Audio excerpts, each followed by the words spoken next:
let's discuss a couple of things before we start the video. Firstly, let's just talk about the fact that I am wearing Daddy Pig pyjama bottoms. I was going to change, decided don't want to, don't think I need to. Daddy Pig's awesome. There you are. Secondly, obviously, content warnings. Some people watching this may find what's discussed to be distressing. There will be no images or video of that day, but I do discuss some parts of it in detail, and it's not nice. It's a simple reality. I did debate whether to put this video up or to just scrap the entire week or what I should do. But after speaking to some people, I felt like it was important to go through what actually happened. And I found myself watching it, going through it again. I found myself getting quite angry about it. And yeah, I think it actually has affected me. Even the day after, I felt like I was okay. I felt like that I didn't feel like it had bothered me, but it definitely has done. And if it affects you, or anything like this has affected you, I'm going to put a number to shout down in the bottom right hand side of the screen. I've been talking to the It's Okay campaign, and they've said it's a great organisation that they've worked with. People that you can actually talk to, trained people. In addition to that, the video, I talk about some things, but then that nothing happens. I talk about my truck having an issue with it, and then don't mention it again. As always, a lot of stuff has to get cut out of these videos. This week, I had to be especially brutal with the editing, essentially, because I felt the main message, the main thing, was the incident as such. That being said, yeah, let's get into it. So, Monday could have started better, as far as it goes.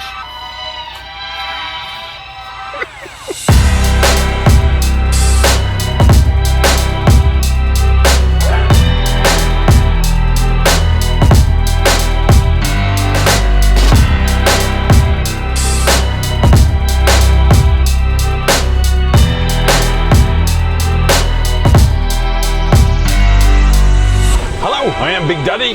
This is Except for Access. That's a crap load of sand. Let's just get into it. It's Wednesday, and so far the week has been bonkers. Just bonkers. Yeah, there's so much to go through. I mean, right after our way in, that is. So on Monday I did my walk around checks. Everything seemed pretty normal, pretty regular.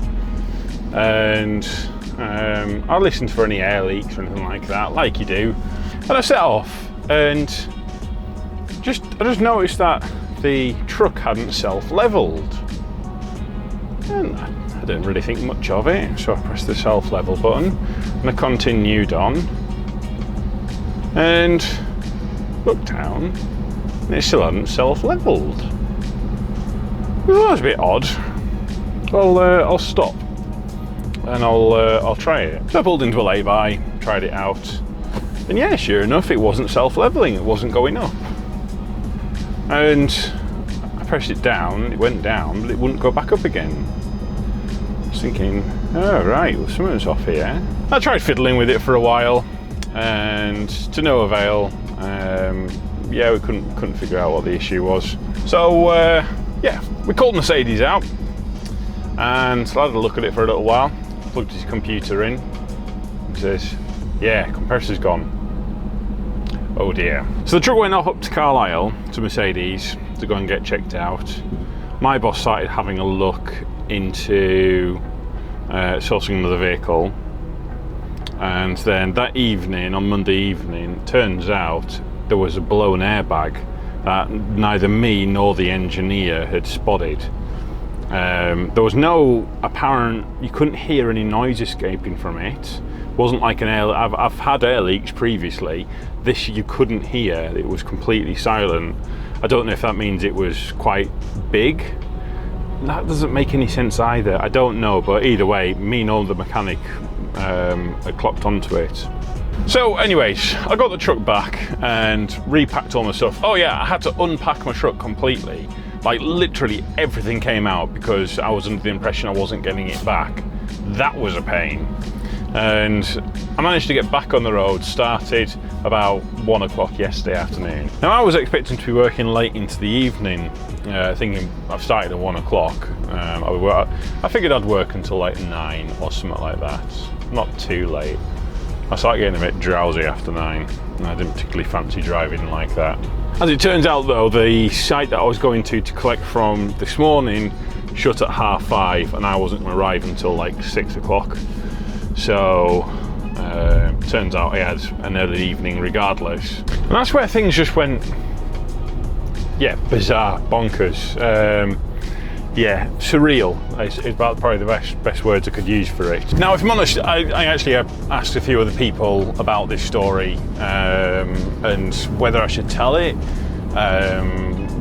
how I should approach it if I do, and just because it's a sensitive subject, and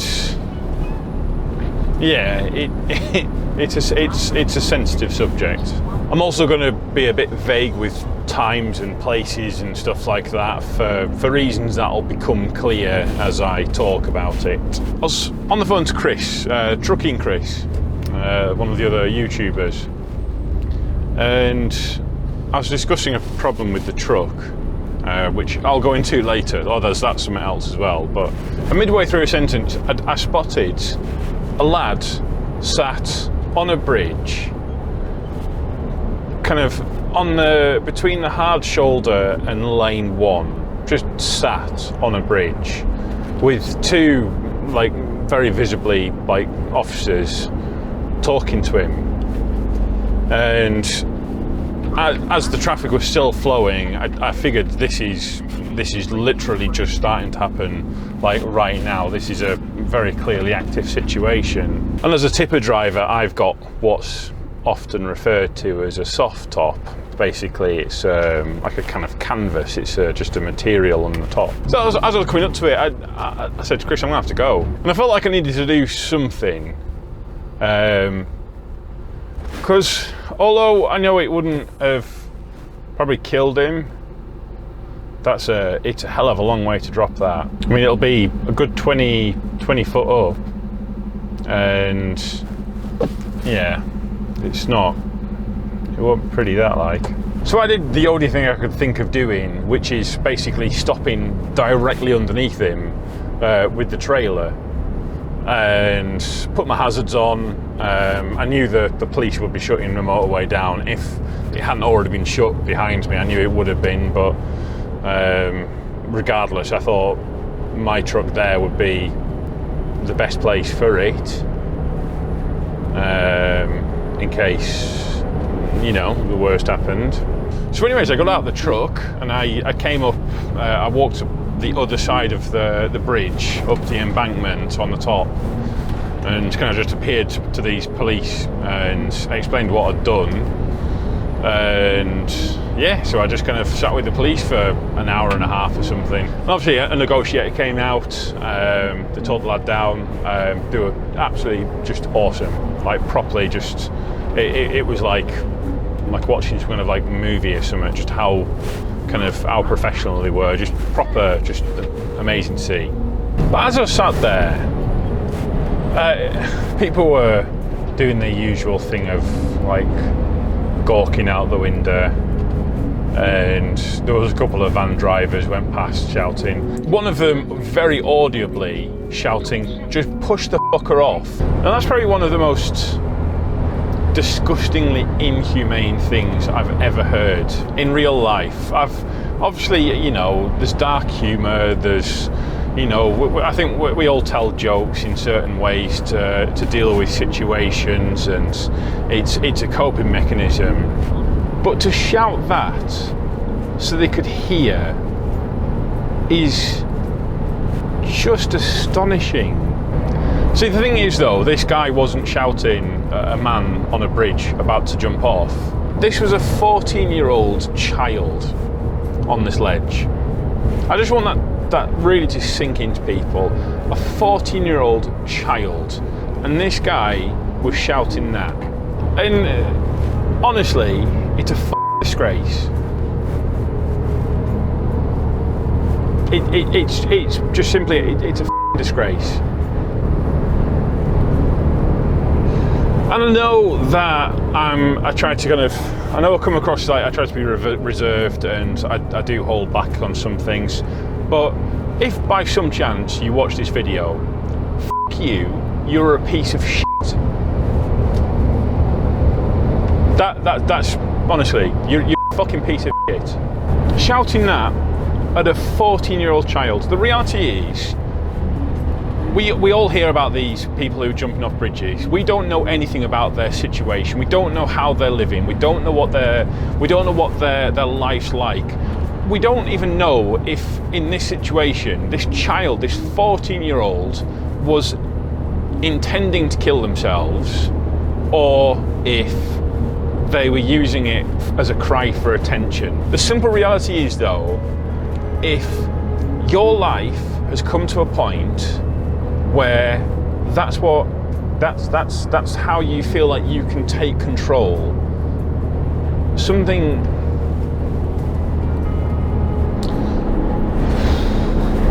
this has actually made me angrier than I thought it would do. Yeah, I didn't particularly want to be getting angry over this, but I am. And as well, I don't even know what point I want to make on this, because the simple reality is this kid, if this can happen to a 14-year-old kid, this can happen to anyone. We can all get into situations like this. We can get all into situations where it just, stuff gets on top of you. It gets too much.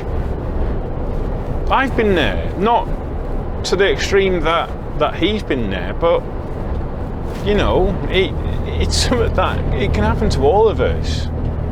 That helplessness, that feeling that you don't. Yeah, I think we'll leave it there, because I've been recording for like 46 minutes, and I've just got angry for most of it, and I don't particularly want to. I don't want to start the vlog off like that.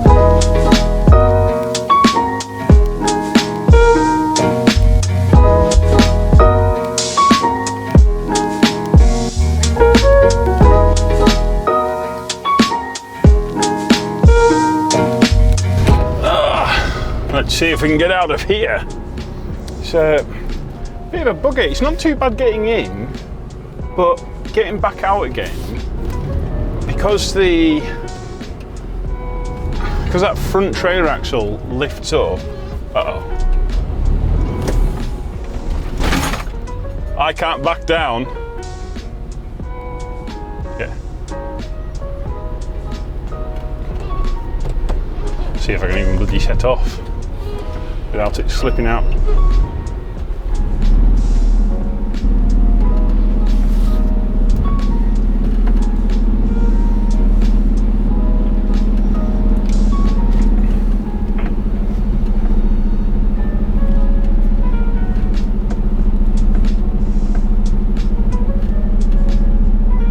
Oh no. And just to make things, I was about to say, just makes things harder. There's a truck top of that lane there. Come on, let's get some power out of you.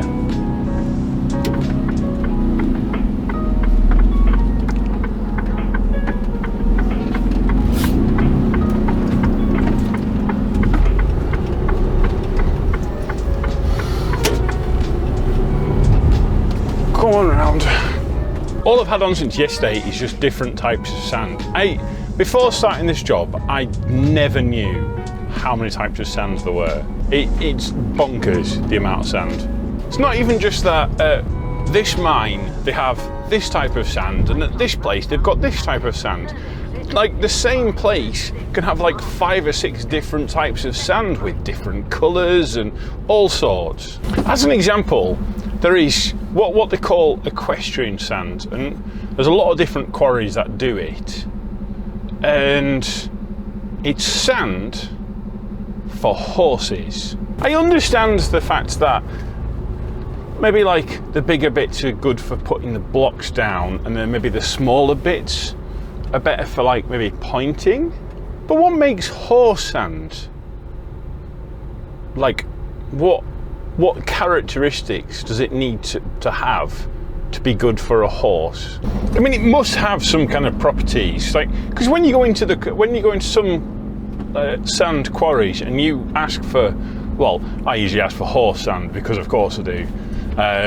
But they know exactly what you're talking about, and they'll go off to a certain pile somewhere else and they'll go and get a certain type of sand out. It's not like they're just getting from the same like pile as everything else. There is an actual difference between like regular sand and horse sand. Oh, look at you, Mr. Porsche driver. You absolute bloody hero. Thank you very much, sir. Anyways, I'm now going to go and pick up some more sand and take it down to a spot near Ely, a place which I do know and have always known how to pronounce exactly.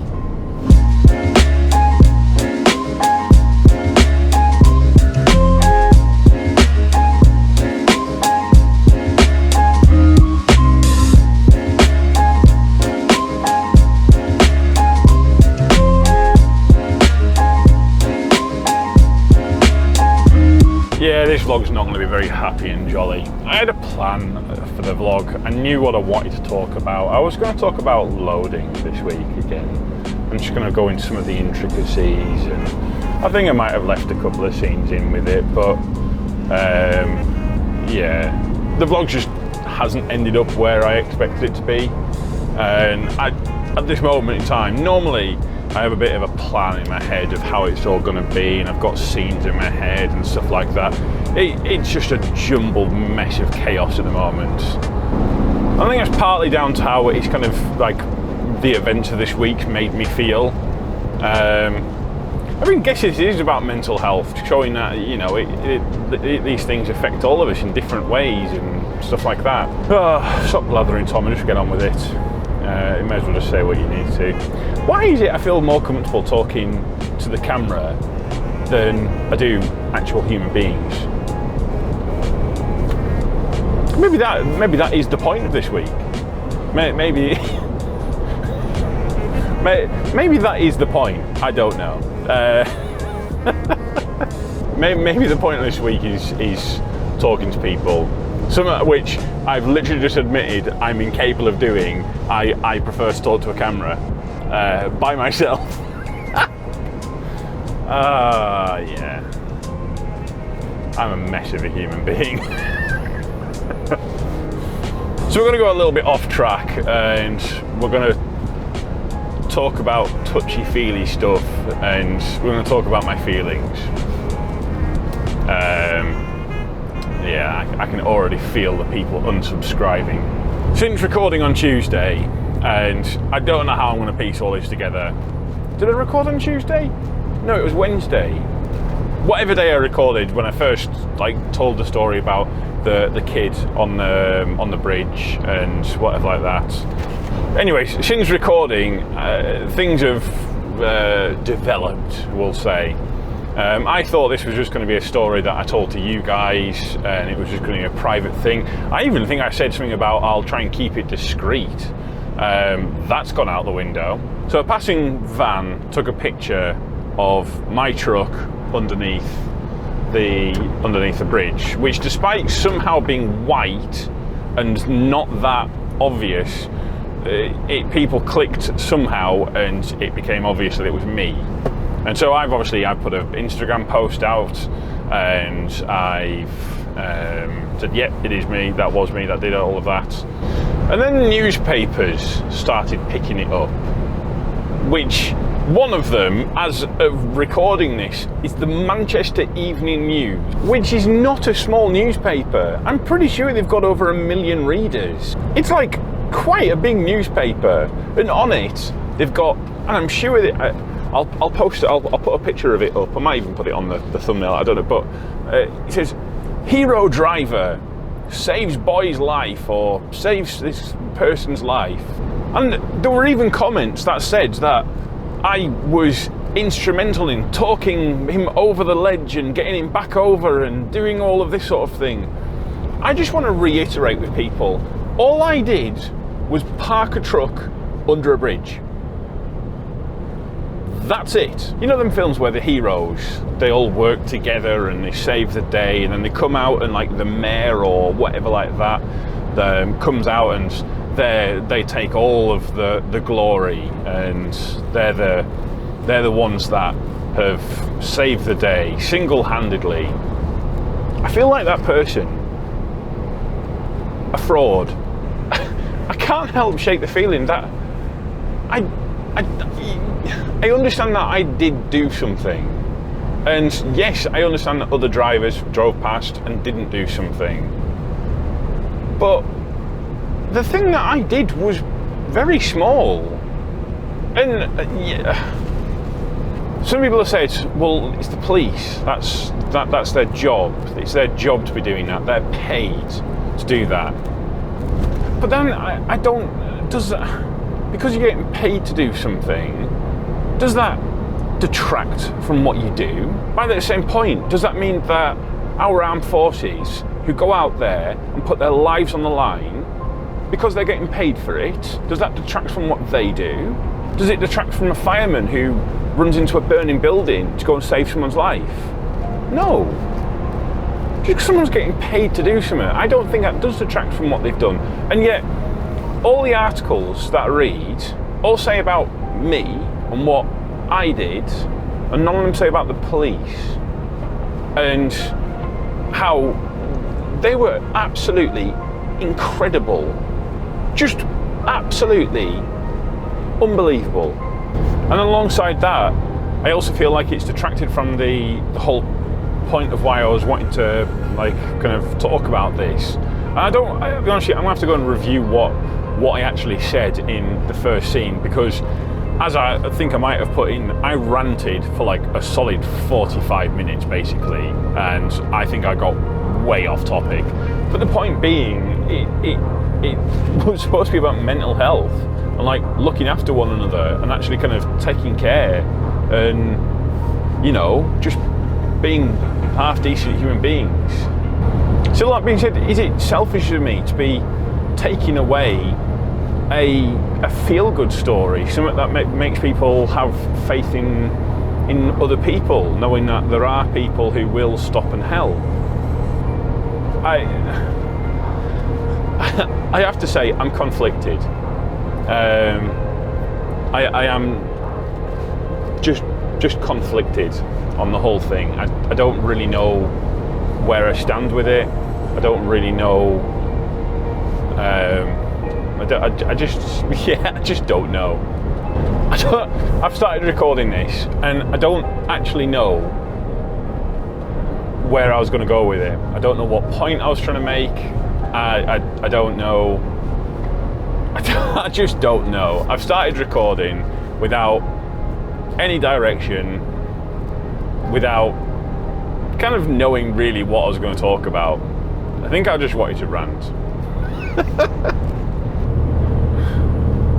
I think my main point is saying something that I don't think enough people are saying at the moment, and it needs to be said, which is to the police.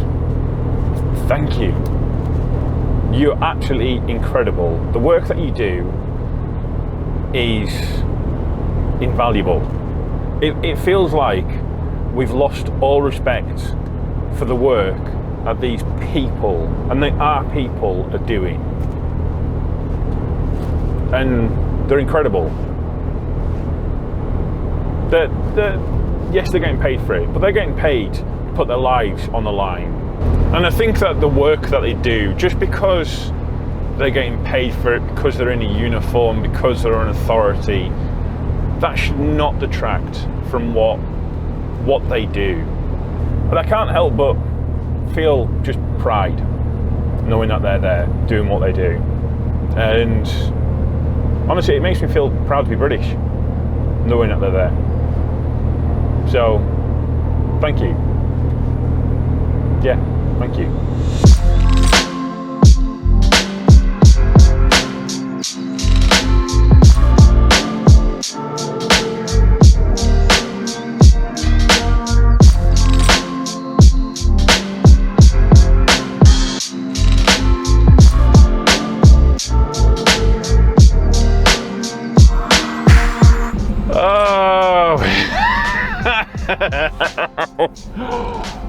So this week, not great. Yeah. So I've gone to go and collect my time-lapse GoPro, and it's gone. I have lost a second GoPro in a month.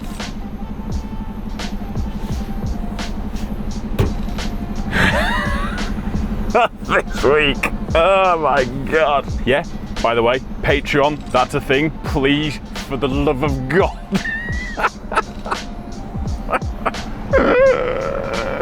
Well, you're probably thinking to yourselves, there's no way that you could possibly have put the camera in the exact same spot, trying to get the exact same shot without a strap on it. Well, you'd be wrong. That's exactly what I did, and shock, I've lost a second GoPro because, and this is a fact, I'm a f***ing idiot. Honestly, I lost all my footage again. By the way, all of this has been B-roll. There were some really good shots in there last week. You don't know that, but there were. I genuinely cannot believe what an idiot I am. First time, fair enough. Second time, why don't I learn? What's wrong with me? I mean, what the hell is wrong with me? Someone said to me in the comments, if you didn't have bad luck, you wouldn't have any luck at all. Now that's true. Admittedly, now the last part, that was caused by me. 100% that was caused by me. The compressor going on Monday morning, well, what was thought to be the compressor, that was... freaking hell. I thought to myself, should I make an extra long strap so I can get this shot that I really want to get? And I was like, no, I'll only have it out there for a short while. I'll keep an eye on it as I'm going, just to be sure. I even angled my mirror up just slightly, just so I could see it. Didn't spot it. It's gone. It's gone. Balls to it. Right, tell you what. I'm so done with this week. I think I'm going to end the video here. Yeah, you know what? I'm going to end the video here because I am. Oh my God. Genuinely can't believe it. I am an idiot. We'll be all right next week. We'll be all right. We'll be good next week. But yeah, this week we're done. Right. So what do we need to go through? Follow me on social. I've got Instagram. I've got Facebook as well. I think posts go up on there sometimes. Also, support me on Patreon, like these wonderful folks who you can see up on the right-hand side of the screen. No, wait. You'll be left for you. It's my right, it's your left. Either way, their names are up on screen. And especially massive thanks to my VIP Wayne. Without you guys, I wouldn't be able to go out and buy another camera.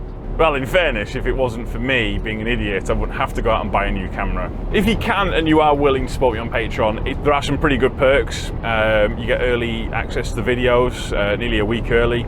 And there's also a private chat for the mid-tier and top tier, and exclusive videos, and there's like going to be gaming night. And yeah, I think that's about it. I don't think I can record anymore. I don't think I want to record anymore. This week has been oh yeah, this week's been, it's been a week. So yeah, thank you so much for watching. Thank you very much.